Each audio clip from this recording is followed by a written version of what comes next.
Determination. Good morning. So after, well, about an hour late. We're an hour late for coffee, but that's all right. You're joining me with Dan Latto this morning, who he tells me he has very few friends, but seems to have been stuck with me for, I don't know, probably about 9 years or something now. So yeah, I'm counting myself. Quick anyway, so who knows? It's quite funny because we're going to talk about listening and lifestyle, and how Dan, to me, is really expert at listening to people to understand what the true asset is and what they truly want out of life. And yesterday I was having a chat here at the Growth Hub with a lady who somehow clocked that I used to be an athlete, and she asked me, how is being an athlete in the past relevant to your business today? And I'd never really thought about it. But to me, this morning has been a perfect example of it. Just freaking persist until you can deliver what you're supposed to deliver. Yeah. So we've changed live streaming software, and it seems to be Kate-proof. So here we are. There we go. Yeah. Well, keep thanks going. for having me on. Anyway, I appreciate that. Welcome, Dan. So, right. So I was out in Spain with you about 2 weeks ago now, is it? Yeah. 10 days? Something like that. And we started off, we picked me up from the airport, and we started off, we just headed to the beach, and we were going to talk about business and marketing and all this jazz. But no, first of all, you were determined to find out what I wanted my life to look like rather than anything about the business. And I'm going to guess you do that with most of your clients. We do, but there's a couple of other things that we want as well. So when guests come over to Spain, so I live in Spain, I've got a villa by the beach, it's really cool, it's everything that you think it is, you know. So when we get guests coming over, and by guests I mean clients, they come over with like, they are in a cocoon, if you like in an eggshell. And unless we get out what's screaming to be got out, I call it the purge, then anything I give them just hits the side of the eggshell and drips down the side. There's no change work going on at all. So we've got to get in through the eggshell. And I'm sure you've heard this, life dies when you're getting into the shell, but life lives when it's coming out. So we get the person to make their own little hole to get out of the eggshell, and then it's just bleh, they splurge everything out. And there's another saying, which is you can't fill an overflowing cup. So we've got to get the cup somewhat empty before we can start putting some of our good stuff in there. And so that's why on that very first part, we want to get people to just, what's going on in life? What's working? What's not working? What's really bad? Give me that stuff. And people cry and people don't cry, and whatever is right for them is what's right for them. And that first bit is awesome because we're at the beach, we're walking along, our feet are in the water, and it was quite warm as well, which was nice despite it being October. and it's just a different environment where people can like release what's holding them back, so to speak. And then once they've released that, in the next 2 days, we can crack on with doing the work that we need to get done. But we can't do that until people release some of the stuff that's going out. And I think what's really interesting for the clinicians watching is that we perhaps do this with some of our clients, but over a longer period of time. So I was in Spain with them intensively for 3 days, but we have lots of half-hour, 1 hour sessions over many months. And it can be, I remember one particular gentleman, and it was about the 20th time I'd seen him, and I kept wondering, I don't actually know why you were quite coming back or where we're going here. And then all the emotion came out about why he was coming and what was going on in his personal life, and that we were just a safe space and a sanctuary for him to escape to once a fortnight and look after him. I do believe everything is connected. I'm an atheist and I'm very scientific based, but I still believe in this connection. What I mean by that is that if you're overweight, you're going to affect your relationship, and if your relationship's not working, that'll affect your weight, and then that affects your mental health. That affects your work situation. It'll affect you in sport, and all of these little bits are affected. And one of the big bits that's in the middle is the mindset. And if the mindset is broken, you can do some repairs on the physical stuff, but you've not really solved the problem. And I think as physios, I think physios definitely understand that, the mind-body connection, because that's what it's all about. And you're very kinesthetic as well, by the way. And that means I have to adapt what I do to more suit you. So you had a stick and you're on the beach and you're drawing out your business. You're the first person to do that, but it's because you're so kinesthetic and the way that you have to do it. You know, you want to get stuck into the sand, you know. And it was very interesting to watch someone who's as kinesthetic as you are and the other physios watching.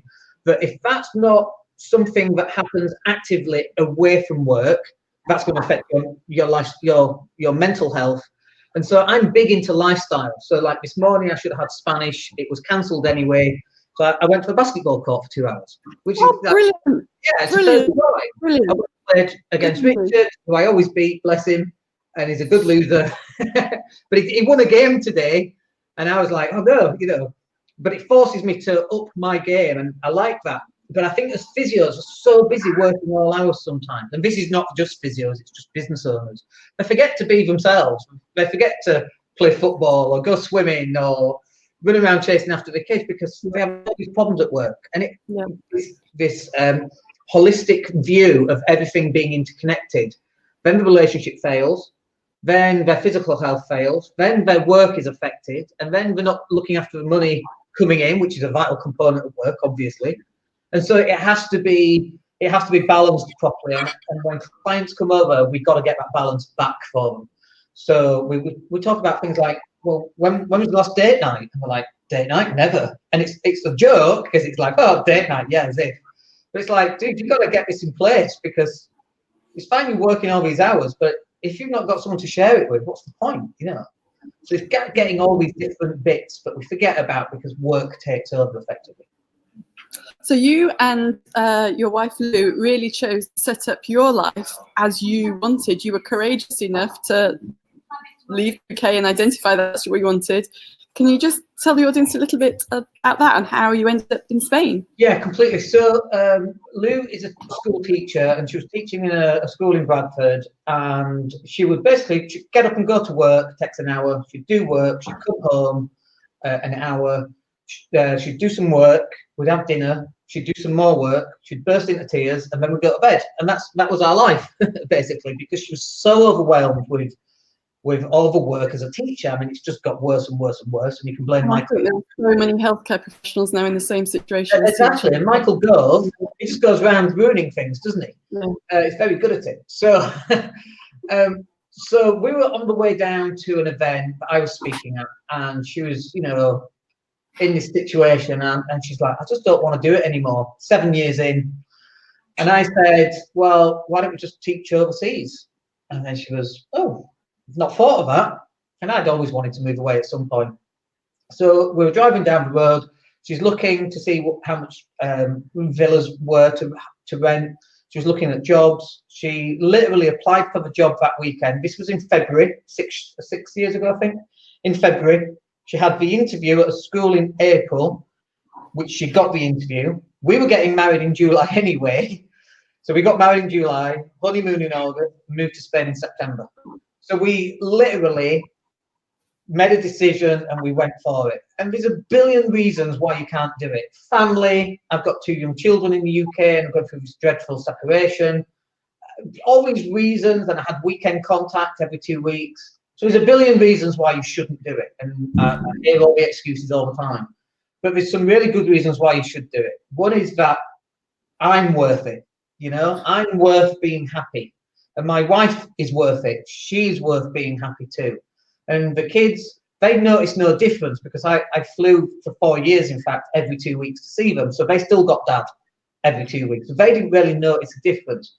But I was very unhappy living where I was living in the situation. And I felt I needed a change. And the change came when Lou said to me, okay, I'm done. Let's do something else. Were the challenges? Boy, there were challenges. Well, they were way bigger than just an IT connection we had this morning. Yeah, I mean, it's a challenge whatever you do, but we get over it and we move on and we move through it. And life is about designing what you want. And most people fall into what they want. You know, they fall into a business sometimes that's not working efficiently, and it's like I flew over to the UK just this weekend because we're helping a guy with his business. We're getting a percentage back of his business to help him.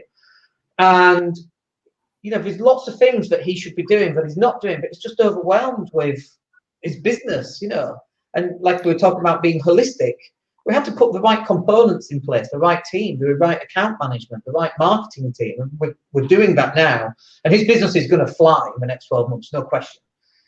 But it's the same with us. And I know you talk about the biology of business, and I'm the same as my business. It's a living entity. It breathes. It has to be motivated every day. The cells, which are the team, the staff, they've got to be motivated every day. They've got to be oxygenated. They need movement too. It's very, very similar. And I think it's very important. There's so many small business owners and certainly clinic owners that I've spoken to that don't, they try to do everything themselves.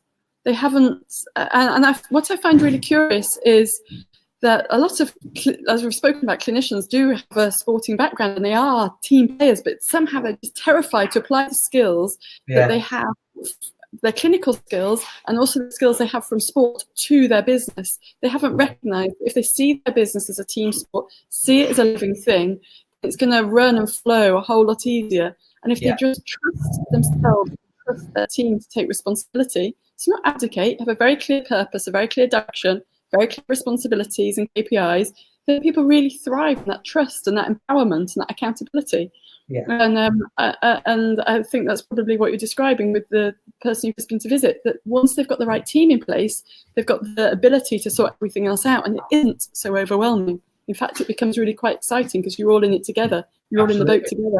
So if you took a sport like swimming, which you know you love swimming, so I'll do that as an example. Swimming, although it's a solo sport, to be really good at it isn't a solo sport. You've got to have a team in place. But knowing that you've got someone to look after your physique, let's say, your fitness levels, and to repair any damage. And then knowing someone you've got who looks after your dietary requirements. Somebody else in the lane with you, somebody else telling you, pushing you along, somebody else is feeding you. Exactly. And so you're still in charge, and that's not the issue. But you're trying to do everything, and you can't be an expert at everything. You've got to pull in the resources. And one of the questions we ask clients is, what resources do you need to grow your business in the next 12 months? And it's like, well, you know, for example, for you to become an expert at marketing, you're pretty good anyway, but for you to become an expert at marketing, so you're up here, that's impossible. You need to do marketing for the next 10 years only. You can't do that. You've got all these other stuff you want to do. But you can pull in that resource of pulling in a marketing expert and pay them, and you get the results. And it's the same in your body and your physio business and so on. But I also think it's really interesting. So over the last 18 months or so, my business has really transitioned to me really not operating in it very much at all, and the team really having the ownership of it. But one of the things I think is really interesting is business owners assume on their wish list of things, everything has to be paid for. And they forget that they've got great friends. I mean, if I think about my friends in the area that have helped me and unknowingly necessarily contributed towards the business, and I didn't even know at the time I was asking, but for example, some of my friends are clients, and they will give us really honest feedback about, Kate, your telephone's not answered if I call after 4 o'clock or whatever it is. But you get you can draw on your whole community. Or I have a friend who's a performance coach, and she helps coach Abby once a week, and she's doing it. It's a mutual benefit. So there's all sorts of resources that clinic owners and business owners probably have available to them that people want to help them. The community want to see them succeed, and you know what I think stops them? They're not brave enough to ask.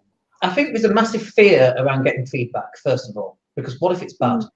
And it's like, you know, there's the saying, feedback is the breakfast of champions. Yeah. But what if it's bad feedback? Well, that's even better.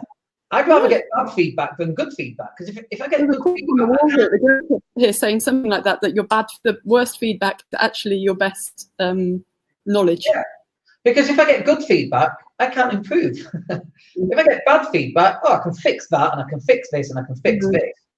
And then, you know, if you get good feedback, I can't fix anything because it just works. So we should be doing feedback. Spoke about the duality of actually, we don't necessarily, we know what we're trying to communicate, but we don't actually necessarily know what people are perceiving. So the feedback is critical to actually understand, well, how are people perceiving us, and how are people seeing what our offering is, which could be completely different from what we're intending. Because my wife says to me, I can't see inside your head. You know, I start having a conversation with her, and she's like, what are you on about? And I'm like, I'm on about this. And she's like, the first bit of the conversation was in your head. You didn't say that out loud. I don't know what you're talking about. Oh, sorry. When I tell her, she's like, oh, okay. You know, and as business operators, that's how we operate. But getting that feedback from somebody else, a third party, and it's like, you know, run a checklist once a quarter. Get an external agency in to phone up your clients and go, what did you like? What can we improve on? And they'll give you that honest feedback, especially if it's anonymous. You know, we have physiotherapy students. Our physiotherapy students make those calls to the last 20 clients to find out, to get that feedback. I also think it's important for students to hear. The students need to understand what clients or what patients are actually coming to physiotherapy for. So calling them 2 weeks, 3 weeks, 4 weeks later to find out what's going on in their world is obviously, as a business, we benefit from the feedback, but the student benefits and the client benefits. I do think there's a danger though. And the danger is this, that if you just get an idea and you go, oh, that's a good idea, get feedback. Right, I'm going to go and do that. Where's the plan? Where does that fit into the overall plan? Because actually, you know, it's like saying, I've broken my leg, but oh my gosh, my nails are too long. I know what I'm going to do. I'm going to cut my nails. Well, what about your broken leg? If your business isn't working, i.e. the broken leg, you need to fix that first. Yeah, but I've just got this great idea over here. And you can't, how does it fit into the business? And so, again, there's no plan. And it's not the business owner's fault. Look at me, I'm getting all excited. It's not the business owner's fault because they don't know necessarily how to run the business. They may be great at being a physio or great at running a butcher's shop, but they don't know how to run a business or how to market. And that's where those resources come in to help you get the plan, put it in place. Like this weekend in London, really incredibly nice guy, but really a bit all over the place, trying to do all sorts of different stuff, but there's no cohesive plan. So the first thing we're putting in is a cohesive plan. And if a plan is good, this is just what I think clinicians need to see and have the confidence in that this is what they'll be doing all the time with the patient. They're prioritising the patient that comes in with acute back pain and an old sprained ankle, which means they're not so great on the basketball court at the moment. Well, the ankle right now can actually wait because until you can put your socks on in the basketball court anyway.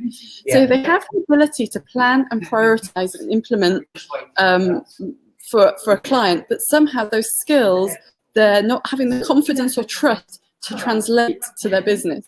But they have those skills, which I think is a huge advantage to clinic owners. But if you think about when they get those skills, they receive those skills in an education environment that they can then practice with. And if they don't, so they're not transferable to business, because if you're running your business, when are you going and receiving education in an educational arena about how to run your business and what your marketing should look like and what offers need to look like and all of, you know, how do you run your database, all of that kind of thing. So it's not the business owner's fault, really. And they're still responsible. And there's a difference between being responsible and being at fault, okay? But knowing that actually, I really understand what Dan's saying. I need to get on something that I can learn how to run the business. They might be the best physio on the planet. Nobody will ever know unless you know how to run the business. And that's the bit that I imagine isn't really taught. It's like, it's like doctors learning about weight loss. They get like 12 hours in 7 years about weight loss. And it's obvious. Move less and eat more. No, move more and eat less. That's it. And it doesn't work. I'm in my weight loss and I'm fasting right now, and my weight loss is just shedding, and I'm like, wow, this is just like, it's blowing my mind. But it's one little piece of information. You can play on that basketball court. Yeah, and also playing the basketball, and I've got the gym this afternoon as well, so we're upping it in all areas. That dad's always going. Well done, well done, well done. Well, thank you very much for your patience this morning, Dan, while we've been figuring out how to make this all work. But I'm really glad that we seem to have found a piece of software that is cake-proof and intuitive. And we will catch up soon. Wonderful. Have a wicked day. Take care. Bye-bye. Bye.